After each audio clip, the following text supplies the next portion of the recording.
Assalamualaikum warahmatullahi wabarakatuh. Alhamdulillahilladzi farada siyama Ramadan ala ummati khairil bariyah kama farada siyama ala umamil madiyati fi syara'i samawiyah. Ashhadu an la ilaha illallah wahdahu la syarika lah wa ashhadu anna Muhammadan abduhu wa rasuluh la nabiyya ba'dah. Wa qala Allah ta'ala fil Qur'anil Karim wa biqaulihi yahtadil muhtadun. Bismillahirrahmanirrahim.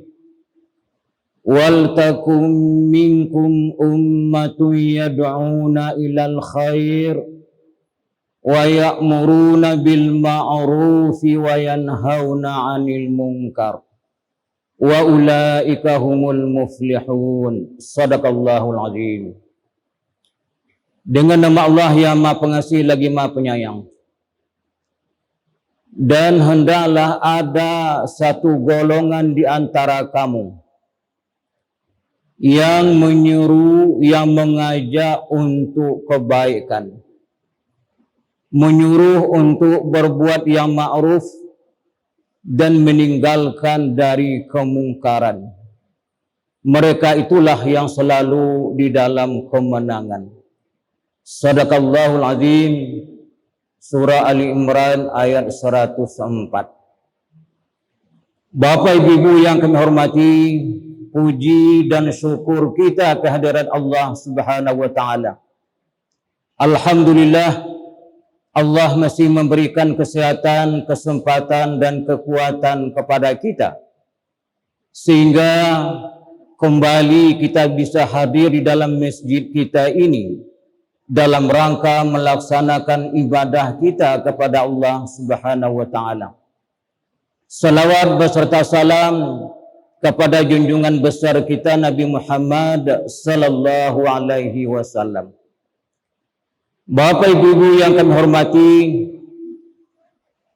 dari ayat yang kita bacakan tadi, pertama kita bisa memahami bahwa Allah Subhanahu wa taala meminta kepada kita, memerintahkan kepada kita untuk mengisi semua lini kehidupan. Semua masalah yang dibutuhkan dalam kehidupan ini, hendaknya yang mengisi itu adalah orang-orang Islam, orang-orang mukmin. Bapak Ibu yang kami hormati, di dalam ayat itu tadi yang dituntun oleh Allah Subhanahu wa taala, ada segolongan kecil di antara kita umat Islam, sekelompok dari kita umat Islam yang kerjanya memahami kandungan dari agama Islam yang diredai oleh Allah Subhanahu wa taala. Kemudian setelah itu mereka menyampaikan ke masyarakatnya, ke penduduk daerahnya sendiri.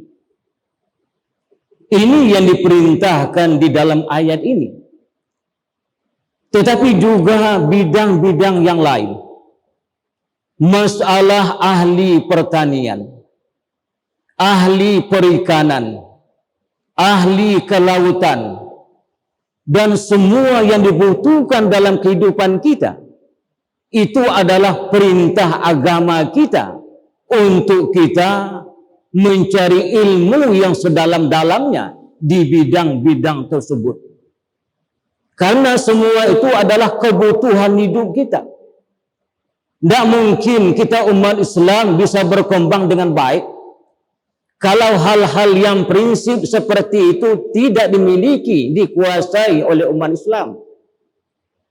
Oleh sebab itu, kita menyerahkan anak-anak kita bukan hanya ke UIN, tetapi juga ke UNAN, kemudian juga ke UMP, kemudian juga case typing dan yang lain. Semuanya itu adalah termasuk perintahnya agama kita. Inilah yang dikehendaki di dalam agama kita, supaya kita menguasai semua bidang masalah yang dibutuhkan di dalam kehidupan kita ini. Kaum muslimin dan muslimat yang berbahagia.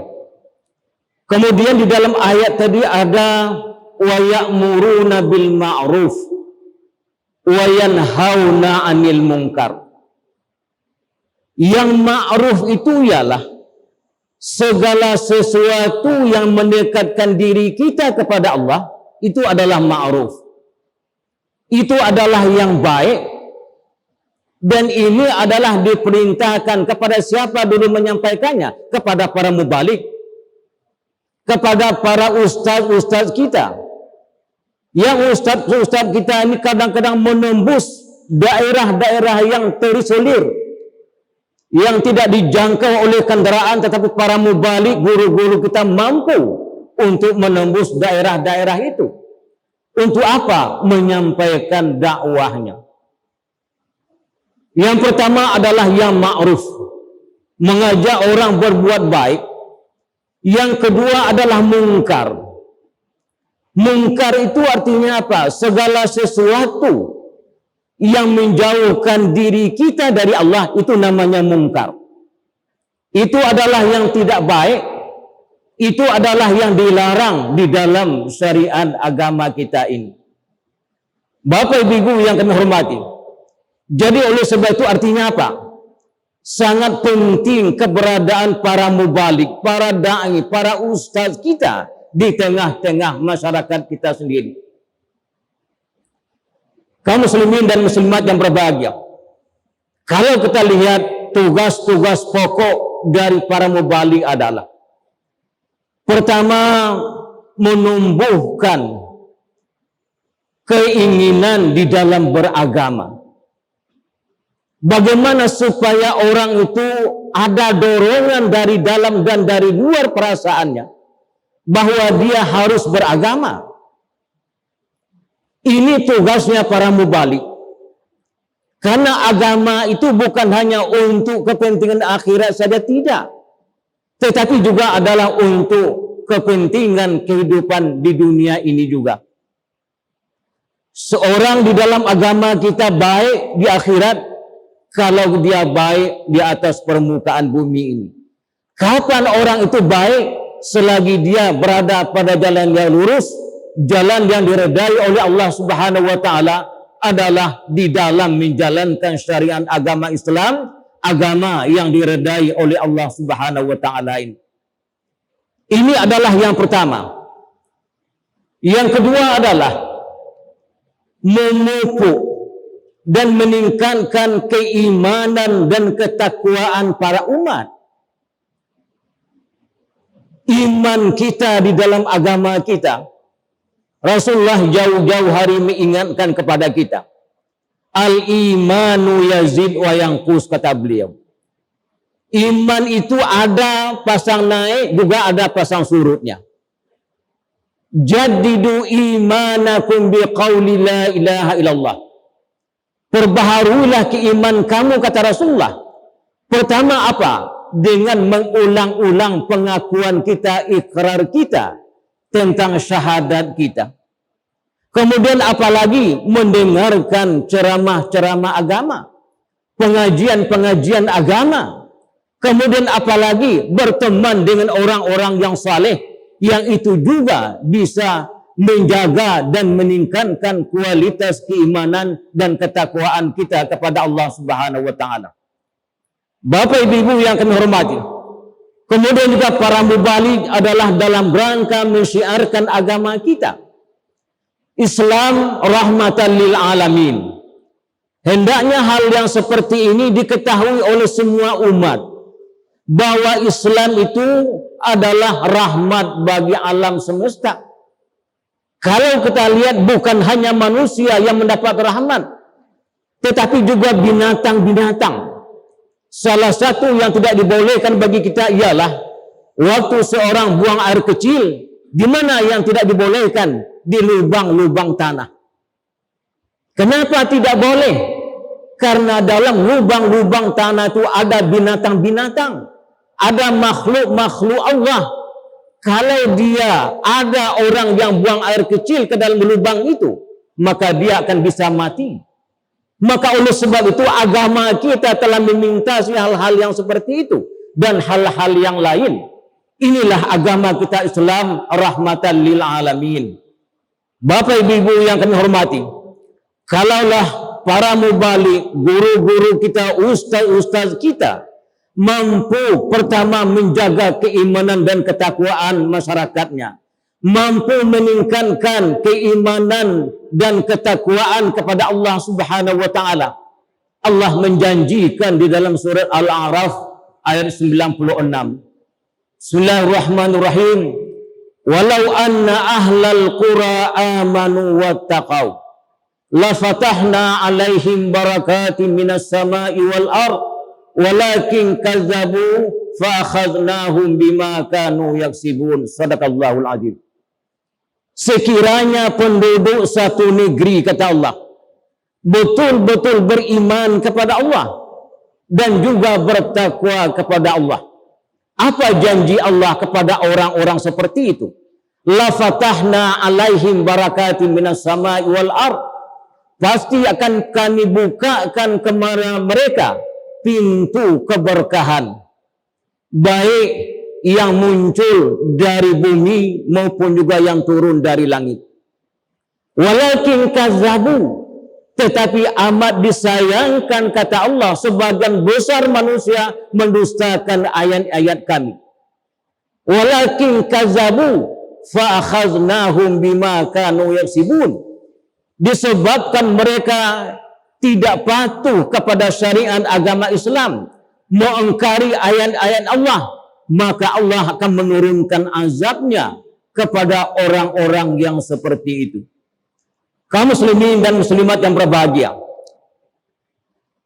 kalaulah para mubalik kita, para da'i kita, para ustaz-ustaz kita yang begitu berjihad menyiarkan agama Islam demi kebutuhan kita masyarakat umat Islam, mampu memelihara akidah kita, mampu meningkatkan keimanan dan ketakwaan kita kepada Allah Subhanahu wa taala.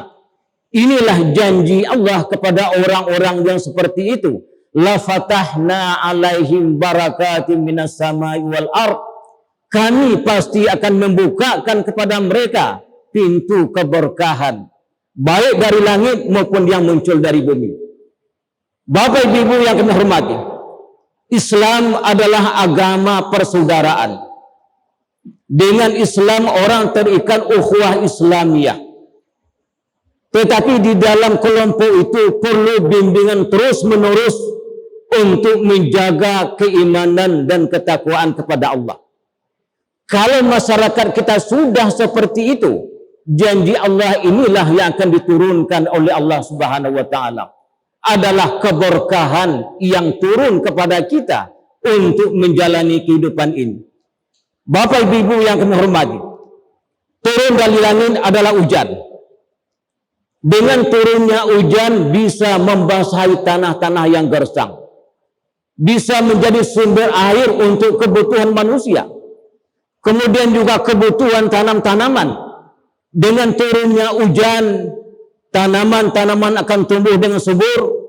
Kalau dia subur, maka juga tentu akan menghasilkan buah yang maksimal.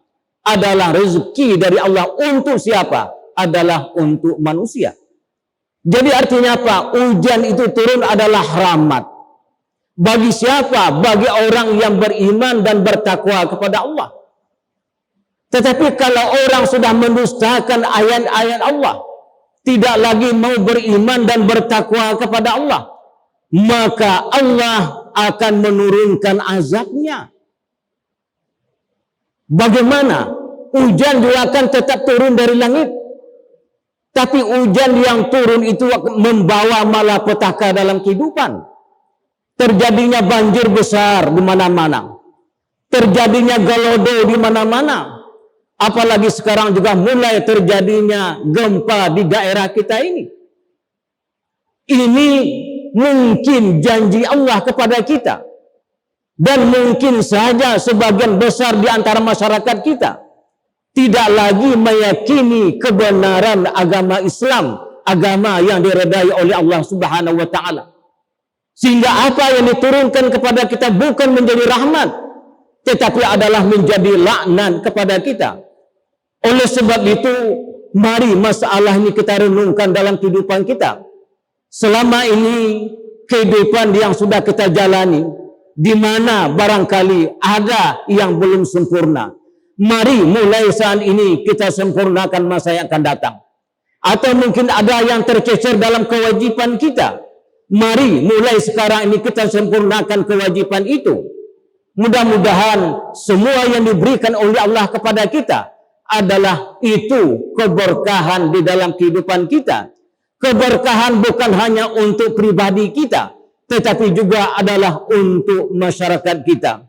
Kaum muslimin dan muslimat yang berbahagia, oleh sebab itu bagi kita umat Islam tidak ada jalan lain untuk keselamatan hidup di dunia dan akhirat kecuali mengamalkan syariat Islam secara utuh.